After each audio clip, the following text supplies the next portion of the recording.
দীর্ঘদিন ঊর্ধ্বগতি থাকার পর কিছুটা নাগালে এসেছে সবজির দাম। শীতকালীন সবজি বাজারে আসতে শুরু করায় মানভেদে তা ৪০ থেকে ১২০ টাকা কেজিতে মিলছে। তবে লাফিয়ে বাড়ছে পেঁয়াজের বাজার। এক সপ্তাহের ব্যবধানে ৬০% বেশি বেড়ে এখন বিক্রি হচ্ছে ১২০ থেকে ১৩০ টাকা কেজি দরে। ট্রেডিং কর্পোরেশন অব বাংলাদেশ টিসিবির তথ্যানুযায়ী রাজধানীতে গত শনিবার পেঁয়াজের কেজি প্রতি সর্বনিম্ন দাম ছিল ৭০ টাকা এবং সর্বোচ্চ ৮০ টাকা।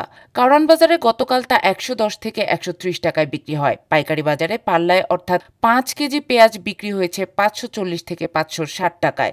অর্থাৎ পাইকারি বাজারেই পণ্যটি কিনতে হয়েছে ১১২ টাকা কেজিতে। এক সপ্তাহ আগে আমদানি করা বড় আদা ১৩০ থেকে ২২০ টাকা কেজিতে বিক্রি হলেও গতকাল ছিল ২০০ থেকে ২২০ টাকা। দেশি রসুনের দাম অপরিবর্তিত রয়েছে, তবে আমদানি করা বড় জাতের রসুনের দাম কিছুটা বেড়েছে।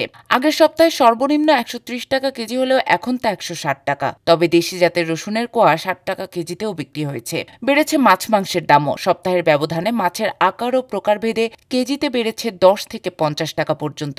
ছোট পাঙাশ গতকাল বিক্রি হয়েছে ১৮০ টাকা কেজি দরে, তবে বড় পাঙাশ ২৫০ থেকে ৩০০ টাকা পর্যন্ত বিক্রি হয়েছে। নদীর বড় পাঙাশ বিক্রি হয়েছে ৬০০ থেকে ৯০০ টাকা পর্যন্ত। চাষের কই মাছ কিনতে হয়েছে ২২০ থেকে ২৫০ টাকায়। বড় জাতের রুই কাতলার দাম কেজিতে বেড়েছে ৫০ টাকা পর্যন্ত। গত শনিবার রাজধানীতে সর্বনিম্ন ৩০০ থেকে সর্বোচ্চ ৪৫০ টাকায় বিক্রি হয়েছে রুই মাছ।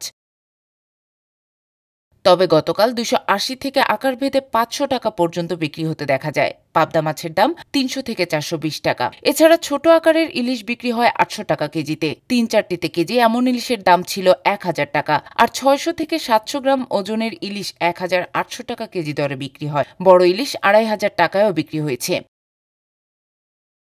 লাল ডিম বিক্রি হচ্ছে ডজন প্রতি ১৩০ টাকা এবং সাদা ডিম ১২০ টাকা। সোনালী মুরগি ২৬০ থেকে ৩০০, ব্রয়লার মুরগি ১৭৫ থেকে ১৮০, দেশি মুরগি ৫৫০ থেকে ৬২০ টাকা কেজি ছিল গতকাল। এছাড়া লেয়ার কিংবা কক মুরগি ২৪০ থেকে ২৮০ টাকায় বিক্রি হয়। গরু মাংস গত সপ্তাহের মতোই ৭৫০ থেকে ৮০০ টাকা কেজি দরে কিনতে হয়েছে। ছাগলের মাংস কেজি প্রতি ১,১০০ এবং খাসির মাংস ১,১৫০ থেকে ১,২০০ টাকায় বিক্রি হয়েছে।